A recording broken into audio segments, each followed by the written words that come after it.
Tragedi yang menimpa Alda sungguh memilukan, di mana mayatnya hanya dijumpai setelah seminggu terdampar di bilik hotel.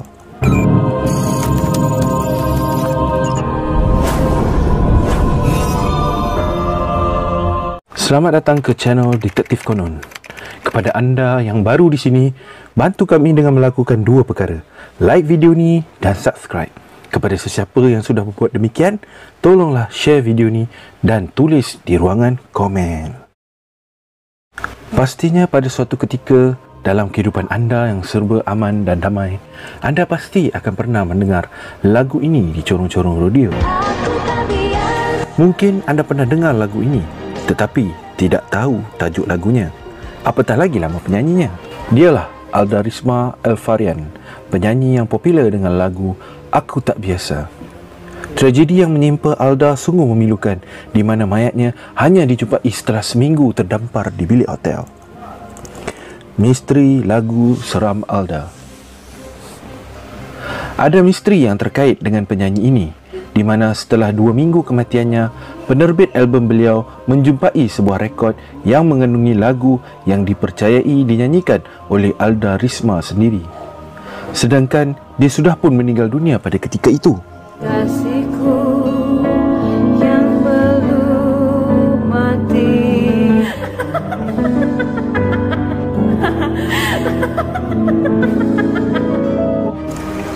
Namun, sepanjang pengetahuan penerbit itu, tidak pernah dalam senarai lagu yang pernah direkod oleh Alda Risma terselit lagu tersebut.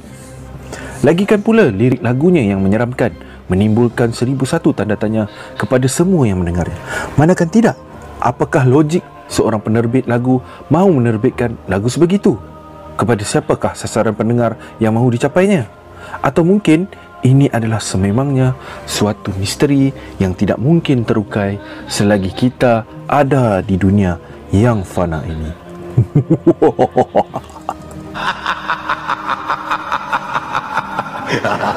Pernahkah anda mendengar manusia yang membuat perjanjian dengan syaitan? Jika ada yang sudah terjerat dengan perjanjian itu, mungkinkah syaitan akan terus menuntut janji tersebut walaupun setelah kematian anda?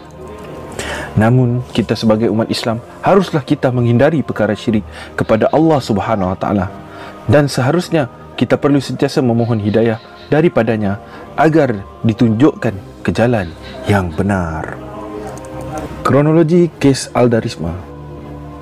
Apapun, mari kita lihat dahulu perkara yang terjadi kepada Alda Risma sebelum kematiannya. Apa yang menyedihkan, Alda meninggal dunia ketika berada di puncak karirnya sebagai penyanyi pada usia 24 tahun. Lagu Aku Tak Biasa menjadi hit tatkala beliau cuma berusia 15 tahun. Pada 12 Disember, pihak polis telah menemui mayat Alda di bilik 432 Hotel Grand Menteng, Jakarta Timur dalam keadaan yang menyedihkan, di mana terdapat lebih 20 kesan suntikan yang dipercayai suntikan bahan terlarang. Polis juga percaya bahawa mayat ini sudah terbiar hampir seminggu di bilik hotel itu. Di bilik tersebut juga terdapat beberapa bahan bukti, antaranya ubat penenang, kondom, jarum suntikan dan botol ubat cecair. Siasatan awal mendapati Alda meninggal disebabkan oleh pengambilan ubat penenang yang berlebihan. Pihak polis mengesyaki kekasih Alda iaitu Ferry Surya Parkasa menjadi saksi utama dalam kes kematian Alda. Ini adalah kerana mereka didapati memasuki bilik hotel bersama, sedangkan apabila Alda sudah meninggal dunia, Ferry didapati menghilangkan diri, dipercayai terbang ke Singapura sehari selepas Alda Risma meninggal dunia. Pihak polis Indonesia akhirnya mendapat maklumat bahawa Ferry berada di Republik Singapura. Ini kerana Ferry sendiri menyatakan mahu menyerah diri melalui peguam beliau pada 26 Disember dan mahu benar-benar pulang ke Jakarta dari Singapura pada 28 Disember dengan menaiki pesawat Singapore Airlines setelah 16 hari berada di sana.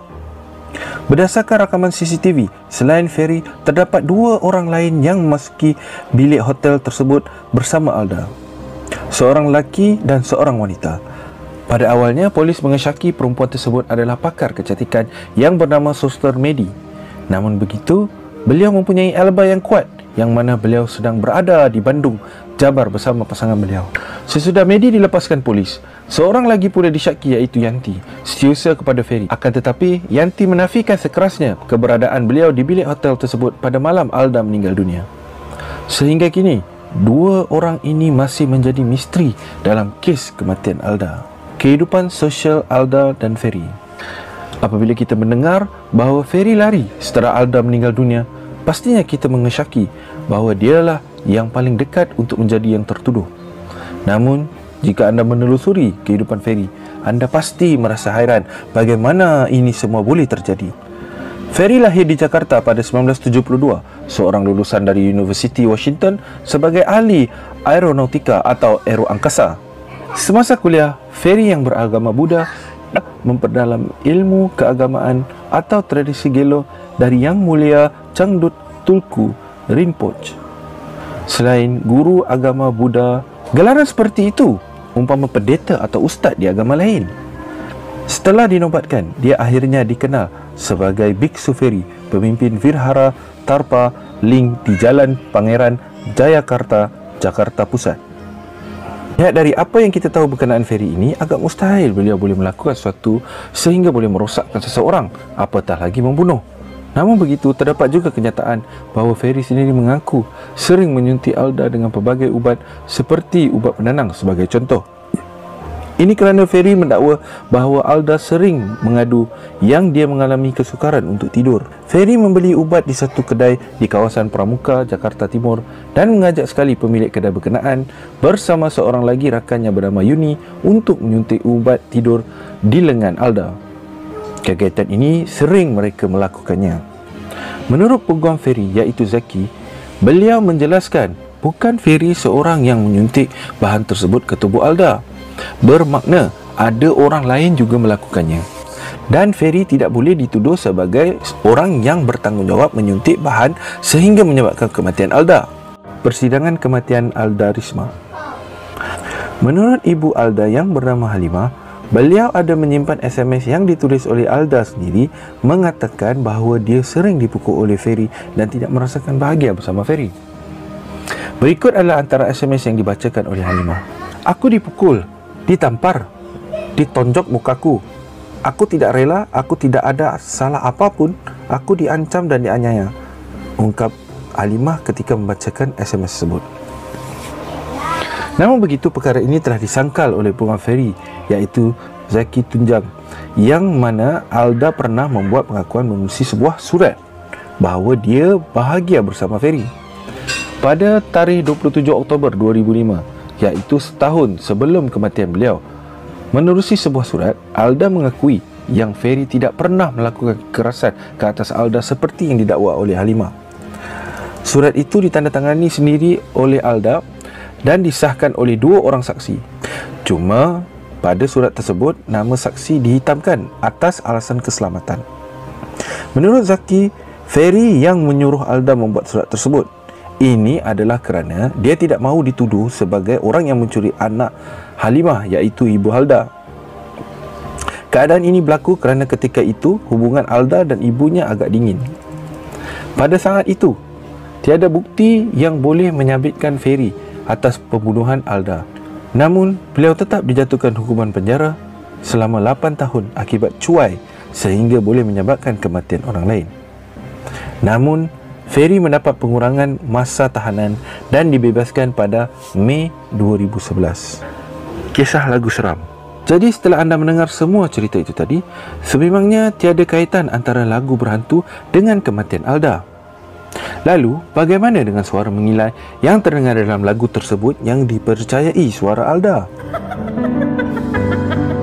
Baiklah, kami akan bongkarkan misteri itu sekali ini dan untuk selamanya. Sebenarnya, lagu ini bukan dinyanyikan oleh almarhumah Alda Risma.